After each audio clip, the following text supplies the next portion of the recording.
Welcome to the Innervision Business Beyond Barriers podcast. This podcast shines a light on Black and ethnically minoritised-led businesses across the Liverpool City region. Exploring ambition, resilience, growth, and the realities of building businesses beyond structural and systemic barriers. Hosted by me, Joanne, founder and director of Innervision. And the former mayor of Liverpool. Alongside myself, Yaw Owusu, creative consultant and music industry strategist. Each episode features a single founder from the Innervision Business Growth Programme and a few special guests. Together, we explore how lived experiences shape leadership, how culturally responsive support can unlock growth, and what it really takes to build a sustainable, thriving business on their own terms. This is Innervision Business Beyond Barriers podcast. Can you tell us who you are, the name of your business, and what it does? My name is Palan. I run a company with my mum called Mama Sood, and the company essentially shares mum's passion for food, and we've started with chutney. Interesting. So who's your typical customer? Is it like direct to people? Is it through larger organisations, supermarkets? How does it work? It's mainly direct to consumer for now, so we sell at markets, so local markets. So in Liverpool we do Lark Lane, we do the Bombed Out Church, Croxteth Hall, we do Rainhill, and we do get Rainhill have got a market? Rainhill Farmers Market. Oh, right, yeah. okay. It was one of the first we did, and we grew up in Prescott, so it's not too far from us. And the customers range, like you will get like typically like older English people who like chutney, but what we found is through TikTok and social media that has kind of like changed the perception of chutney, and I think we'd like to say we've played a small part in that. I think in the last 12 months we've had over 20 million views across every platform. YouTube, Facebook, TikTok, and we've been on a bit of a wild journey. So these young people will come out of nowhere and be like, I follow you on TikTok, and they'll buy chutney from me. I'm like, I didn't think you would. But TikTok, the power of TikTok.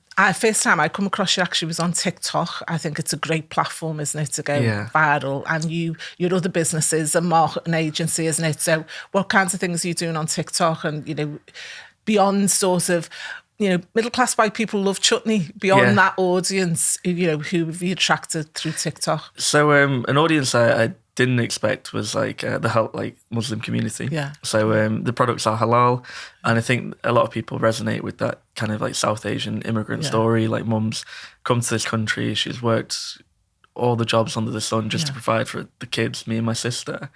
And then now at the age of like 60, she launched this brand with me, kind of. She didn't really have a choice. I kind of put it on her, and she rolls with it. That's who she is. She'll just crack on. And, recently we had like loads of issues and things. But to bring it back to TikTok, I think what we've learned is like we don't really know quite what makes things go viral. Yeah. And unfortunately, like even though we're getting all these views across so many other platforms, we are so reliant on the views on TikTok because it's more of a UK audience. And we've seen massive trends in like when we get loads of views on TikTok, we get loads of sales through TikTok Shop and then through the website. If we're in a rut where we don't get any views, sales online drop dramatically. Really even though the other platforms are doing well, they don't translate. They don't convert to those. I've got to say, TikTok Shop is like crack cocaine, I think. I've been late at night on TikTok Shop. You shouldn't be allowed to spend late at night. You shouldn't be allowed to buy chutney at 11:30 at night as you're going People to bed. do it. Yeah. No, I get surprised when I get things at the door, parcels at the door. Go, well, when did I order that? So in terms of your sort of your segments then of your customers, who's the biggest segment? And tell us why you didn't think Muslim people would buy it, because they make it at home. Or like it's weird because like they're very similar to culturally to like Indians, and every Indian like that tries our chutney usually mum makes that we've got that at home type thing, and they'll always say theirs is better or make like a little snarky comment about it, whereas I thought we might get the same from Muslim people, which isn't true actually. Like they're our biggest supporters and genuinely like push the product more than anything, and like we've lent into it now. Like I wasn't aware of the culture, so now we do the Halal Food Festival from time to time. We help them celebrate Eid with and Ramadan, so we have the Ramadan bundles, and we will have an Eid bundle going out. So things like that we try and lean into and learn from the community. But I just didn't expect it, to be honest, and that's probably me being a bit naive and being from up north and like in St Helens and Prescott. We don't really see that much diversity at the markets that we do. Whereas like when we go to Birmingham or other places, we're like, okay, wow, this is a different story.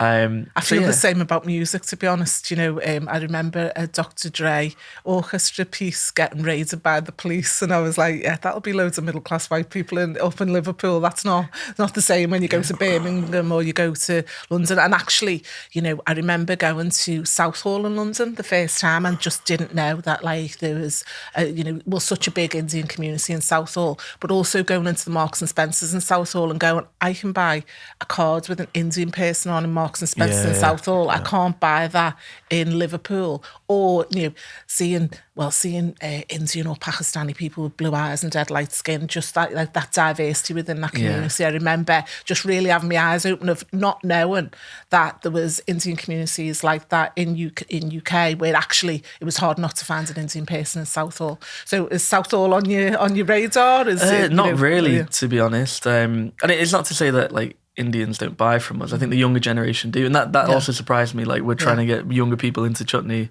and that's been quite interesting and unexpected. As they'll come and they'll try it, and it'll be it reminds me of my mum's cooking. And one of the things that is kind of a wider picture then is are we losing the heritage of how to do these things? So my mum learned how to cook chutneys from her mum. And it was just a case of if something's going out of date, it's like the tomato and pineapple one we have here. Mum had some pineapples that were about to go out of date. So what did she do? She put it into a chutney to preserve it. And that's what we would do, or I shouldn't say we, because I don't do that at all. You don't want to try my chutney. But, back home, that's what her mum did and taught her. And I absolutely hate food waste. I can't bear food waste. And, that's, the reason for why people do make certain things like soups, and that was about food and the seasonality of food. So is it sort of the general population where younger people are cooking less and stuff like that? Is that kind of impacting, do you think? Yeah, I think so. And it's really helpful for us because I think people are turning to food to just have experiences now. So you want to try different flavors, you want to try different restaurants, you want to try different recipes at home. And what we've done is we've been able to package loads of flavor into a jar that you can add to any dish. It's not just for your cheese and crackers. We always say we're not your average poppadom passengers, right? That's what we want to say. This is products to be enjoyed with sandwiches, wraps. You can cook with them. You can add them to marinades. You can glaze chicken wings with them. It's versatile. But when you hear chutney, you think of those things. So. Well, I don't know, my mum's white, and I used to cry when I was younger because I used to get chicken tikka for me dinner on a Sunday, and I'd be like, can I just have a roast dinner like everyone else? I didn't want chicken tikka, but I just think we're so, well, I think it's one of the great things about Britain, actually. I go to Italy a lot, and obviously the food's gorgeous, but you can't get any other nationality of food in the UK. So I think our palate in the UK, it's a stereotype, isn't it? Particularly around Indian foods in particular. I went to China and tried to eat Chinese food and was just horrified and realising, we've got the biggest Chinese community, or the oldest Chinese community in Europe. British Chinese foods is very different from China Chinese foods, and there was a foot in everything I went to eat, and I was like, want the salt and pepper chicken we have in Liverpool. So one of the things I wanted to ask you was about the business course, and what you've got a lot of experience. You're a serial entrepreneur. You jump out of bed in the morning. You've got a couple of businesses on the go. What attracted you to being part of this particular cohort, and what are you getting out of it? So I think what was the main pull for me was having a space where I felt more represented. So I've been on loads of courses, as you probably know, but I'm always the only diverse person in the room a lot of the time. There's not really many other faces that you can look at and see. And I think for me, that was the main pull, is having a course that is representative of the BAME community, and it's a bit different. And for me, the second point was all the courses I've done have been for my main business, not mum's business. And I've not really had space to focus on that and had time to focus on that. And that's what was the main pull for the course. Yeah. I'm intrigued about running two businesses. How do you balance that? I don't. It's more than two. It's more than two. Yeah. Okay. Obviously, we spoke about two when we met first time and stuff. But having multiple businesses, then there's a lot of people who have loads of ideas and are always like, I've got this idea and I could do this. What is then your advice, based on your experience of how you do? You must manage it to some degree. Is it just about responding to urgency? Is it about being really disciplined with your time? How do you do it? Yeah, I think in hindsight, I think a lot of people don't take action. I probably took too much action, and I've learned that, and it's something I can take forward. it's hard to balance. It is really hard to balance. And like I pick and choose what I can and can't do for each business. The marketing agency is unfortunately the priority. So that means my weekends, my evenings get spent doing Mum's brand, it's a passion project. It's something that's easy for me to sell. Like I love doing it, and it more so because it's for Mum, it's not for me. Like I don't want anything from it, but if I can give Mum like a platform, a future. Son, eh? I know. I was putting some other sons to shame, but let me just go in terms of coaching though, because one of the things I've had to focus on, really, I haven't had to focus on, one of the things I've tried to pull us back to is your sort of health and well-being and getting time out and, similarly recognising workaholic when I see one, and sometimes a busman's holiday, isn't it? Because I've got a couple of jobs as well. Like you view the other job as a break, and then you realise you haven't had a weekend off in 6 weekends. And I love your entrepreneurial spirit though. Like I think the second coaching session I phoned me was like, I'm just in London for 3 months, and I'm just I've just picked myself up, took myself down there, and going to do loads of connections. But bringing it back to the course, we're nearly at the end now. What have you kind of got out of it? It was designed to be inclusive, to ensure that people who perhaps don't access business support because they do feel slightly isolated, being part of that cohort. But what else have you got out of the programme? Yeah, I think first and foremost, like having those initial 2 days where you just only focus on the business was eye-opening, because I've not really spent that much time. You had a couple of things on the go while you were trying to focus on them 2 days. It was hard to focus because, like you say, things happen when you run multiple businesses, and we had incidents with Mum's business which made it quite tricky for me. Supplier let us down, long story short. But what was really cool is just being able to have that focus time. But then also the structure. Like I've never looked at Mum's business with that much structure since we've started. It's always been like a side project, a side hustle. We'll work on it when we can, and I'll balance it when we can. I am getting better at that, I'd like to say. I am taking time for myself. And, Joe, yours, remind me of that. Well, it's just, from my age of 55, and, you're a lot younger than me. If I look back on, things I've had to tell myself. So, for example, now if my family ask me for something, or my family, there's an event, I really have to go, no, you're not working, you're attending a family thing. Now, I've got 35 cousins. I've got a massive family.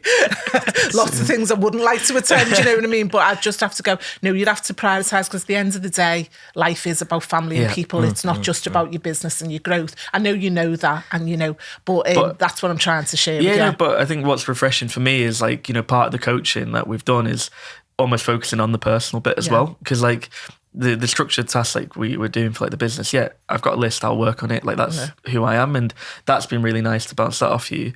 But then it's also like looking at me as an entrepreneur and what I'm trying to do, and actually like, making plans for my own personal finances. Like that's what we're talking about next, and like what I actually want to do personally, opposed to not just like the business. Like the business is an important thing. We want to make it work, and we will make it work, but only if I'm like sustaining myself and being healthy at the same time. So it's the only way, isn't it? It's like if you can't work, the whole thing falls down, doesn't it? Can I ask a question? Sorry, you're a bit of a workaholic too, aren't you? Moving on. Right. I want to ask a question about working with family. Because you said before about like, Joanne, you've talked about making time for my family away from work, and that's how a lot of people kind of, break away. You're doing a business with, probably, arguably your closest family, our mother. Do you know what I mean? Yeah. So how do you divide that up? So every time you're with your mum, you're not just talking about we need to do this and you need to do that and this has failed and all that. How do you keep the like actual family and business? It's really hard. So it's me and Mum at home, and before we launched Mum's business, she worked at the agency doing my bookkeeping, so she kept me in check. Oh, you've just always had the working relationship with your mum. And I remember the first day she came to the office and I introduced her to the team. I was like, hey, this is what's happening. She told me off in front of everyone. I was like, Mum, you can't do that. Like, I'm the boss. And then eventually what happened was she would be on that side of the office and I'd be on that side of the office. We had to separate. And, it's amazing. It was really hard. And it is hard to balance that, like working with family. And, you know, people probably think we're really like super close. We are. I'll do anything for mum, but like we need our time apart from each other. She's got her own Especially social when you life. live together as well. Okay, I love my mum to bits. I'll do anything for her. But like, it was nice to have time apart from her. She knows I've said that to her. Not in a disrespectful As a mother, way. I think it's very good to have time apart from your children. Not in a disrespectful way, but like for 3 years, we're basically living together, in the office together, doing markets, trying to grow this whole thing. It was too much time together. Like that was it. And she probably agrees with me. Like she has her own social life. She works at the temple and like really supports the community that way. And the way we keep it separate is I have to, she doesn't know how to. Mum will like so I've given her her own office now. She's away from me, but she'll always just shout randomly, be like, "Can we do this?" And I'm like, "Just ask me later." Like we need focused time to work on it. So I try and give her time the way I would give like clients time. And it sounds really bad, but we have to. Yeah, my mum's got no boundaries with that. I remember being at the Caribbean Carnival and I was working. I think I was doing something for the fire service about engagements. She was standing right next to me. She just went, "Joanne," and I was just like, "I'm just here. Why screaming like that?" But I worked for her when I was 16 and went into her office. She ran Assistant Advice Bureau. My mum used to also throw tantrums. She'd go all red and scream. And I said to everyone, "That's unacceptable. She's throwing a tantrum." She was like, "Get out, you!" You told to. I wouldn't ever work with my mother. I think it'd be a nightmare. And I'm finding it not easy to work with my son either. But this is why I just thought it'd be interesting, because a lot of people start businesses, and as you say, sometimes we start businesses with the people around us, which can be family and friends. And I think the lessons of how it works and being able to understand boundaries is, I think it's dead important. And like, I didn't know how to set boundaries when working with my mum. Like it would almost be like, she'd ask me to do something, I kind of work on it. And like now what we've tried to do is really define what roles we have to like have. And like, you know, mum is the creative in the kitchen. She's the one that can like make the products. And as we scale, I work with the manufacturers to make sure it tastes right. She will do the supper clubs and community engagement. But then I've had to ask her specifically to plan the markets properly. Because I couldn't do it all. Like we were slipping because I was trying to plan the markets. I didn't have time because I'm trying to run the agency. So now she's taken that on and away from me. And she knows that. And I'll turn up to markets and I'll just be like, "What am I doing?" And I can just go into sales mode and sell. Whereas like that structure of planning it was actually really tricky. Now we've put like P&Ls together for each market. And these are things we didn't know how to do. And like we've brought in support. And, you know, I've been explaining to Joanne on our coaching calls like what the future looks like and how I can balance it. And part of it is removing myself from a lot of the day-to-day. Like I can be the face, I can turn up, I can put the strategy in, I can help fund, do whatever we need to do. You're great at sales as well, aren't you? I can't do everything because otherwise one will slip. And unfortunately, like the agency is the one that has brought this to life, and it will continue to help grow it. And the benefit to the agency is we wouldn't work because of it. Like we can say to people, "Look, this is the brand we've created. We've done all the branding. We've created the website. We're selling it. We know what you're going through as a business owner to get this off the ground." Because I'm doing it. You know, I've been in the rain. I've driven to Birmingham. I've picked up stock twice from Bedford, and when I'm attending a 2-day like kind of, what was it called again? Residential. And it's hard to do it. It is hard. And some of the things I worry about you in terms of burnout with stuff like that. Because, you know, as an entrepreneur, what some people don't realise is that you have got to get stuck in and everything, isn't it? You have got to, at a moment's notice, your world can turn upside down and you've just got to drop what you're doing and do something else. But sort of one of the things I find hard, and I was wondering, you know, is this something as part of your learning? In order to grow your business, you've either got to access investment or you've got to delegate. They're the things that you've got to do in order to scale up.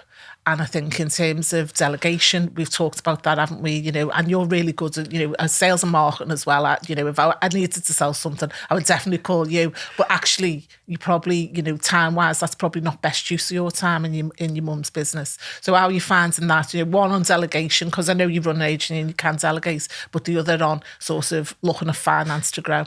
Yeah, so access to finance, you basically put me onto the right person. So we're in progress of speaking to the Finance Hub in Liverpool City region, and ultimately just having a bit more of a overview on where we want to take it. And that's the main question, like with Mum's brand, is where do we want to take it? The second question is what money is available for us to help us on that journey. And once we do get finance, if we go down that route, it all works together, then we'll be able to delegate more because we could hire someone to, you know, I can come up with a strategy. I know how to take it forward. I can pitch, I can sell, but that's not what the job is, unfortunately. Right now, what we need is to get into retail, get into these local farm shops, delis, always be knocking on doors, always be sending products off for pitches, for tasting, samplings. And managing that is a whole task in itself. We're now exploring a new range of products, which is, I don't mind saying it's masala chai. And I'm exploring what food service can do, because cash flow is everything in this business. All our money is sat in products in jars, and it's crazy because I've never worked in a business like that before. And, going through this process of looking to get a loan from LCR Finance, and the startup loan in particular, we have had to think about these things, like what will we use the money for? How will it impact us if we can get our price per product down from what it is now to 50p less? We can make a bit more of a margin and actually make more profit. And how does that change the finances of the business? These are things I didn't even know about, to be honest. And I think just being signposted in the right direction, having the right conversations, can really start to get you to think. And it's hard to do it all. And I think bouncing off you and other people has been really helpful. So you attended the reverse pitch the other day. You made me laugh. I can't remember your question, but it was really good. And I was like, that's a serial entrepreneur. What was that? Yeah, what are your investor red flags? Like, if you're looking at someone. But they didn't get to answer it, unfortunately. I just thought, what a question. Did you? I thought it was you. No, I didn't cut you off. So go on, how did you find the event? The event was really good because I think, for me, all these people have money and they want you to pitch to them typically, whereas here we got to understand what actually they were looking for in entrepreneurs, in businesses. And I was actually surprised at the amount of funding that is actually out there. So obviously social funding, I didn't know that was a thing, and who can access that. I think what was super interesting is learning more about the accelerator programs that we have in the city, but then also in the wider Northern community. So I think there's someone from Manchester came along and they were super interesting to understand what even the terminology was like, pre-seed, seed, Series A. I didn't know what it meant. I heard it in passing before, but for me it was nice to just kind of debunk those myths and speak to people. I think there's a lot of money out there, and I think everyone has loads of good ideas, but I think it's all about timing as well. Like, when you're ready to go for that level of investment, you need to have the right products and you need to have the right pitch. And I was wondering, are you now looking seriously at that? I know you've talked about the LCR investment, growth investment there, but are you starting to think, I want to scale this business to a point where you would take on, venture capitalist or whatever? Like, what's your thinking now? My thinking now has been skewed. I would and I wouldn't. I've been in London, and it's, this is why these type of events need to exist in Liverpool, because we don't really have them. It's few and far between, right? It's once in a while. And I've spent a lot of time in London with Mum's Brand in particular, and attended these events around FMCG products. Everyone's raising fast-moving consumer goods. So typically, your food products in supermarkets, snacks, drinks, that type of thing. There's that one on Wednesday, actually. And it's a full day of learning how to get into food service. And we don't have that kind of support and access up north, unfortunately. So we have to go to London for it. Everyone's raising money. And a lot of people are giving me great advice, and they've been in that space and they've learned. And from what I've been told and what I want from the business is, I don't want to be beholden to shareholders. I don't want to be beholden to investment. You have to achieve these targets. We have to do this. It's a family brand, and we want to grow it, and we're purpose-led in terms of, Mum's values, Mum's mission. Mum's got an amazing story, better story than me. So get her on the podcast next, maybe.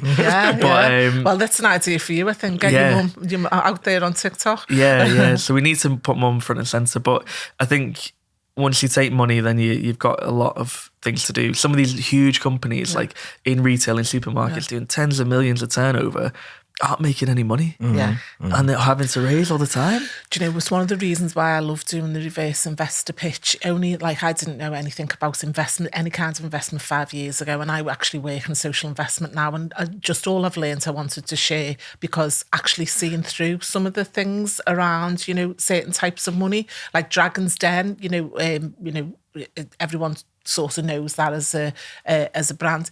You know, taking an equity deal and someone owning off your business, whatever. I think we've got a lot of founder syndrome up north, and particularly in diverse communities, because we have a passion and we go for it. But even the bootstrapping within, you know, you taking money from family and friends is what we do. But that even gives you someone who's got a say in your business. Imagine someone who you're not related to or think you're having a say in your business. Yeah. But I think, you know, in terms of someone like you who can build businesses, scale businesses and exit businesses, you know, that's the goal for some people in terms of, you know, being a multi-millionaire and lying on the beach instead of having to go to work. I know one person in the whole region who sold their business for £1 million and like still works and still does loads of great stuff. I think the business employed them back as well. You know, the best way now. But you know, people, no stress on £1 million. I know, it's crazy, isn't it? Because when we go into business, I don't think anyone's got that in mind. Anyone I come across does not have that in mind. And actually, that is the way to make money compared to running a business. Yeah, I think you hit the nail on the head. I think a lot of founders have this idea, especially in like the BAME community, it's more about legacy than anything else. It's more about showcasing to the world that like we've been able to do this, and you know, we've all suffered hardships and gone through our own journeys, but we have that kind of belief that this will last forever. Like that, I would never want to sell this business. I wouldn't want to sell my agency. I wouldn't want to do that. But the other mentality outside of our ecosystem seems to be, let's make as much money as as humanly possible, raise, get an exit for X amount of millions. And that is a common narrative, not, you know, across the UK from what I've seen. And fair play to them, but you don't have to do that. You can make a great business and own it. You can pass it on to your children. You can do whatever. Why do you have to always raise money and exit? And one thing that came out of the reverse pitch as well was the debt funding or the debt financing. You can get a loan and you can repay that loan. You don't need to give away any of your business. And I was like, oh yeah, that exists. Like, it's an interesting point around legacy, and I want to ask you about challenges and barriers. You know, I think I often have heard that on both programs, like why are you doing this? And it's like from your kids, you know, that's why I'm doing it. I want something to pass on, and then kids unfortunately go, I don't want to work. Well, interesting. One of your fellow participants in this program said to me, "Oh, I'm all right with this business dying with me." Like, I don't want it to be something in 150 years, because they were like, my personal touch and the fact that it's so entwined with culture is, I don't necessarily want someone else to take it on after I'm gone and not do it the way it's meant to be done, which I thought was an interesting thing again. I've never viewed my business as a sellable. No, I've never. It's been going like in one form or another for 30 years. I've never viewed it as a sellable business. I've never viewed it that way. And are you happy to end when you decide it wants to end? I certainly won't be getting passed on to my child. You tell me what to do with it. I sell it straight away. But you know, challenges and barriers that you've experienced. You know, and you've grown up in also St Helens and Prescott way. You know, obviously, you know, very white northern town areas and stuff. So what barriers and challenges have you particularly experienced due to your, you know, ethnic origin? Yeah, well, I think it's challenging because, you know, I'm a child of divorce. So my parents divorced when I was very young, and we saw polar opposites in terms of like finances and living situation. Like, you know, we lived in council properties with mum, and then my dad's side of the family, they did well in life. They made a lot of money and they've all got their own businesses and done very well. Fair play to them. And I think, you know, they've had a really like, they've had an interesting take on it. So like me and my sister have grown up and we've had to work. We've seen mum work like 3 jobs. And for me, I kind of got into business, and what I'm doing is partly to say like, I didn't need anyone to kind of help me along that journey. And it's probably my own stubbornness that might restrict me in certain scenarios, because I'm like, I can do it on my own. Like, why do I need? Don't worry, you're a table of stubbornness. This makes perfect sense. And you know, there's other people who are exposed to a different world, so they might know, okay, how to leverage people, how to leverage money, and they get that education, whereas we have to kind of make that own education for ourselves. And that's not a bad thing. I think going out and gaining your own experience, making the mistakes is almost better than having it not spoon-fed, but like handed to you in a sense. And that's kind of a very short overview on our story, on my story. But like, it is that stubbornness to go out and do it on my own and almost prove to myself that I didn't need anyone to support me. And I think it takes a lot of like inner work, a lot of reflection to come to that kind of conclusion and be okay with it. And I am okay with it. A few years ago, I probably wasn't. I was still probably trying to get the validation from other people. Like, okay, he is doing this now. He is doing all right for himself. He's looking after his mum. He's doing these things. But I think now I'm very much of the mindset, like, I am who I am and I will do these things. I'll make it happen. Not for anyone else, but just for me. It's a nice point to get to, isn't it? I think, we all have something to prove, I think. And I think it more when you're from, a minority background. You are kind of proving to the world because the world's told you you're not quite the same. I remember being, and I'm still as stressed as I am when I was mayor running the city, and it was about a year later and I was like, how am I still like on a day-to-day level as stressed as I am now? And then asking myself, like, what have you got to prove here? Like, who are you doing this for? I've signed up for more education as well, which I promised myself I wouldn't do, especially women getting to a certain age and taking, PhDs, because I'm going to prove, to myself and everyone else I am capable and clever and all that kind of stuff. Like, I have had to really have an internal, like, who's this for? It's really nice when you start realising it's for you and you're pleasing yourself rather than external, isn't it? And one of the things from the residential that really stuck with me, and I always like tell this story to people now, is like there was an exercise we had to do where we had to write something down on a piece of paper. I forget the exact question, but I think it was like 90% of the room wrote down that their biggest fear was like not being good enough. And I think coming from our backgrounds and having the challenges that we've all grown up with or we might have grown up with, we always have that fear of we won't be good enough in anything we do. And I think overcoming that is really, really hard. But what is so refreshing is that we're not alone. Like everyone was going through the same thing. Everyone might have at some point in time had those same challenges or thoughts.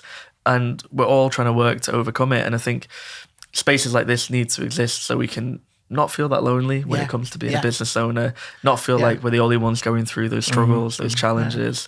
And we just need more of it. Yeah, like we do. No, it's a great point, and we've had a lot of feedback, haven't we, around the isolation you feel when you're running a business. Even when you've got lots of people around you, you still, if you're responsible, you still feel quite isolated. Having conversations with peers that are in the same boat is really refreshing. Failure as a part of business success is kind of, we've had a great guy on when the podcast comes out. You'll have to have a listen. Ran Vegan Shack in Manchester and, done great, made a £1.6 million business and then had to go into liquidation. And we were mesmerised at the story because actually looking at, we do some work in America. America are much more accepting of business failure as a part of business success. And actually, you almost say if you haven't failed before, you're not going to succeed. It's it's really interesting philosophy. And I think we're not very good. I think that's a British cultural thing as well, not just from minority groups, but we're not very good about making mistakes and seeing them as part of a process. Rather than, feeling that it's a failure or it's a letdown. I think that's a kind of culture. I think it's a bit tougher on men on that as well. I think women, we can take up our time with other things that aren't just about work, even though, like, I'm obsessed with work. But, when I was, I think my son was about 14 and I took redundancy, I could feel every day, like going to cycling to my mates, having lunch and stuff like that, and, doing his tea and getting the house ready and all that kind of stuff. And I was like, oh, this isn't awful at all. I'm actually really enjoying this. I had 6 months off or 6 months to a year off and done a bit of voluntary work in free time. I think men feel much more... We'd really struggle with that. We probably feel like we're quite useless. Like we should be productive and doing something. It's tied to identity such a lot, isn't it, around purpose and doing stuff. 100%. I'm speaking for many and that's not something I do. Fine. And I'm really proud of you. You've got to that point where you can empathise with men and it's not something that comes out of your mouth empathy often, is it? Really interesting thing, Joanne.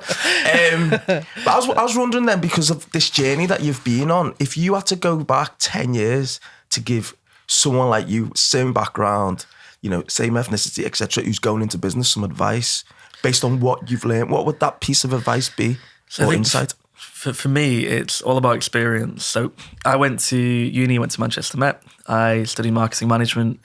I didn't really turn up, so I got a third, which is it's not very great, well, right? If you just sign your name to it and not turn up, that's what happens. Yeah, pretty much that's what I did, though. And I didn't really have any guidance or anything like that. Eventually, was on the job hunt. Basically, my mum was like, stop being a bum, you need to get a job. I was like, okay. And no one would actually give me a chance. And it wasn't because of my degree. It was about experience. I didn't have any experience in anything I wanted to do, so I couldn't get in any doors. And I worked in a corner shop, I got an apprenticeship, and then eventually started my own business. And it grew, but I still face the same challenges. I would knock on doors trying to grow the business. What experience do you have? What case studies do you have? I didn't have anything to show. So for me, if I could go back in time and speak to someone younger than me, 10 years younger, so you'd be 21, showing my age now, get experience, like go knock on doors, go speak to people like me, business owners, and say, can I come in and learn from you? I don't want anything, but I just want time, and I want a bit of, you know, an opportunity to sit and absorb and learn.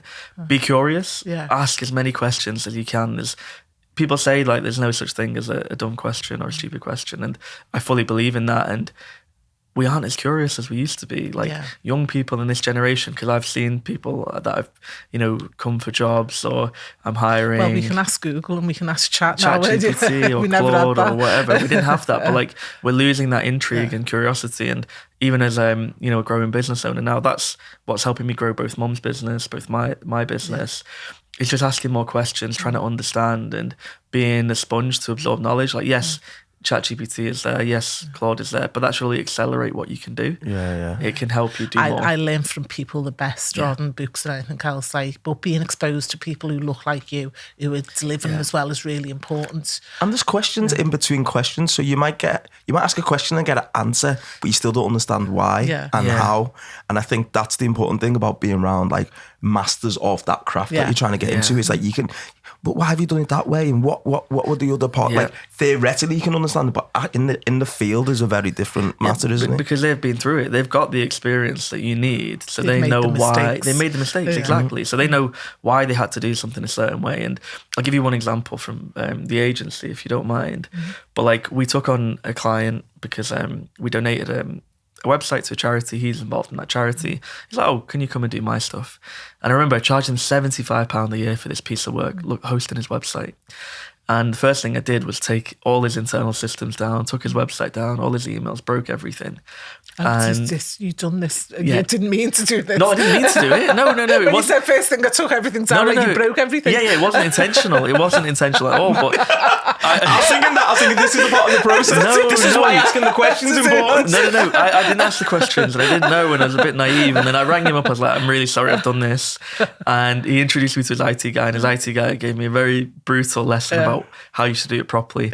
And I learned from that. And now I know. So like when people come to me and work with me, I'll stop them making that mistake now because I've learned that. So that's why you have to be curious. By the way, did you delete it or did you just... No. I took it down. So it was somewhere, it was savable. All right. I got a phone call and he was like, Palan, emails are down. I was like, let me get back to you. And I was like, oh my God.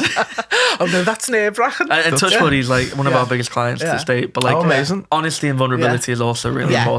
Like, being yourself, if you make a mistake, own up to it. People are people. We empathise with people. We're not all robots yet, and we fully believe that. No, I had a boss once. I'd made a big cock up. I'd written as a board member of another organisation on the letterhead of the organisation I was working for, or email by accident, you know, and it was going like it was a tribunal process. Oh wow! So like, my nerves were gone because the person come back and then said, "Oh, so do you work for this organisation? Is this organisation saying this?" So my nerves absolutely went.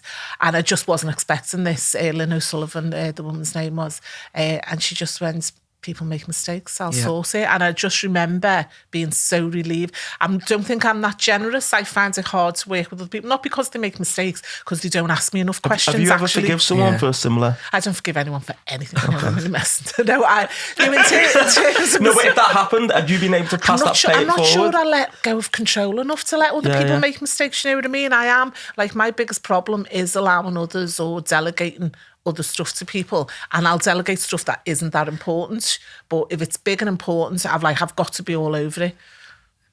I think a recent lesson like I learned as well is in business and life, just be kind to people as well and give them opportunities. Like I probably wasn't as kind as I could be in certain situations on reflection. But then, like, when I look back, I think so many people have shown me kindness. Like from the first guy who gave me a job when he didn't owe me anything in a corner shop, really nice Sri Lankan guy called Sean. Then I ended up managing that shop and learning from him. And then the guy who gave me a chance for my apprenticeship and like, you know, little things like that. And, you know, I've experienced kindness in the other way, like especially with Mum's brand. And this is one thing that people should really do is just ask for help. I think people believing in you as well is really like the kindest thing. You know, obviously I work in social investments, and it's a big kind of pat on the back to say, we think your business is going, it is investment for it. Do you know what I mean? So I think people believing in you more than you believe in yourself sometimes is it graces kindness. And I've certainly had that a lot, you know, and, you know, try to pass that on in, you know, people come to you. I think it's very personal as well. Some of the businesses that we come across, like they've invested so much in it personally that for someone to say this is a great idea, or can I help you with that? But it goes a long way, because Joanne gave me a piece of advice a couple of years ago. She doesn't remember. It doesn't matter though. Everything. It means nothing to her. It's fine. Said to me right? a few times. But she basically remember that. she was telling me off basically, but in the telling off, she said something and it really resonated with me. And I think about I think to me it helped me consider raising my game in a slightly different way. So what I was doing was working, but it made me look at it differently, which led me to loads of different opportunities. So, and then, you know, to pull it full circle, then if Joanne goes, will you get involved in this, or will you support something that I'm thinking of doing? I'll do it. And I think that's that ability to be kind. The bit of advice was stop thinking projects. Like, you're doing loads of projects, but let's not keep talking about projects. Let's talk about strategic, you know, intervention and stuff like that, which I thought was really, really interesting. Yaw's work is really quality, what he does, and getting bogged down by, you know, how everyone gets bogged down by the nitty-gritty of stuff with just driving you up the wall, you know, and his strategic capability. But actually, Yaw's really good at seeing that in other people. So I probably was only, you know, seeing back in him what he sees in others, kinds of thing. And I don't remember this conversation. Not everyone takes kindly to my advice, Yaw, either. Yeah, but it's also, I just look at it like sometimes you've got to weed through the abuse and then work out there's always a gem in there, right? Needle and haystack.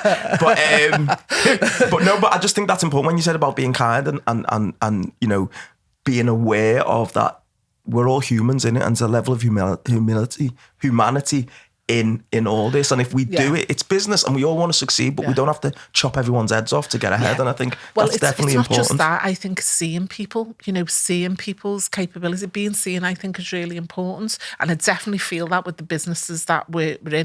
There's some great, fabulous ideas, and, you know, some of these businesses will go on and do better and great things. Some won't do so well. But it's that's the people behind it. So I always remember a piece of advice I had for someone who I ended up working with again a couple of years later. But I remember she said, this thing might not work, this project may not work, but me and you've got a relationship. And she said, you can always come back to me, because and just knowing that, like saying before, it's like that idea may not be the one, but if you treat people with kindness and love and see them, I think then you build, like, we had an initial conversation at residential and you were dealing with that problem at the time, and it warmed me that he was just honest, because I was thinking he could have put up a barrier and been like, everything's good and I'm making do it. He was like, no, I'm actually going through a little bit of beep right now, do you know what I mean? And he was solving it. And first thing I asked you when we come, you know, I remembered that, and I remembered the idea of, like, you know, and I hope to you that day I was like a human responding to you rather than a facilitator thinking, well, no, you've got to do this piece of work. It was like, actually, we're all in this struggle, and some days it's you and the next day it might be me that needs it. And I think that's what makes it work. And I think that's what, again, the program that you designed for putting people in a position where they can be vulnerable because of lived experience, demographics and all, I think plays a massive part in being vulnerable and knowing you'll be supported, you know what I mean? No, I was just going to add to that, and I think, you know, the program is really a nice way to connect with other business owners, right? And like-minded people. We're all on the same mission of doing our own things, but we're trying to make it succeed. And I think, like you said earlier, like everyone's in their own silos and in their own worlds, and, you know, asking for help is so important, but it kind of breaks down that barrier because you get to know someone in that residential first, and you get to be a little bit vulnerable with them and share some horror stories potentially. But and they are. Business just not going a straight line. I'm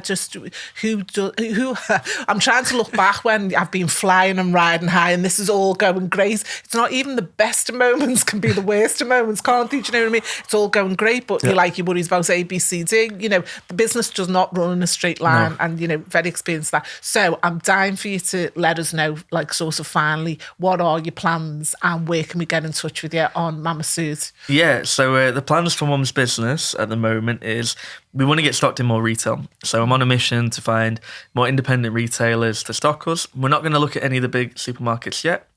And we're going to launch a new product, which is the masala chai. So we're working on the packaging, working on the kind of designs for that. And it's exciting because I'm not rushing it. Yeah. I think with the chutneys, when they came around, I was so like wanting to get something out there because I've been planning it for so long that I even changed the branding a month before just to get it out in time. And we probably could have changed a few things on it. So yeah, masala chai is next, and food service. I want to explore working with cafes, coffee shops, things like that, and go in at a different angle because we've obviously got our direct-to-consumer model. We'll keep pushing that out. We're not really ready for huge-scale supermarkets, things like that. So we want to see what we can do with the community. Some of the independent stuff, isn't it? I know coffee, for example, taken off in a big way, isn't it? I don't drink coffee, so I don't know about it. I just learned how to make a coffee. Yeah, we saw it outside. This coffee I made you by Yaw. I'm proud of you. It's a new product I'm developing. By Yaw Owusu coffee making. Anyway, it's got a good ring to that. To be fair, it just worked, doesn't it? But the cafes like to have something that gives them a USP compared to the next cafe down the road. Well, this is it. I think one of the things I've learned recently is that we've lost in our messaging a bit of our USP. Ultimately, the USP of Mama Sood is Mama Sood herself. It's Mum, right? Yeah. And when we were launching or working on the chai product, I said to Mum, this has to be how you would have it at home. Otherwise, there's no point doing it. It's like how you would make it for other people. We want to give them that in their homes, in the coffee shops, in the cafes. So that's what we're working on next. And to round it off, you can find us online, mamasoods.co.uk, MAMASOODS. And we're on TikTok, Instagram, YouTube, Facebook, all the wonderful social platforms as well. Fantastic. Thank you. Thank you, Palan. You're welcome. Thank you for tuning in to the Innervision Business Beyond Barriers podcast. If you enjoyed this episode, you can check out more on the Innervision YouTube channel. The business programme itself was commissioned by the Liverpool City Region Combined Authority Race Equality Hub, and this podcast is produced by Nothin But The Music.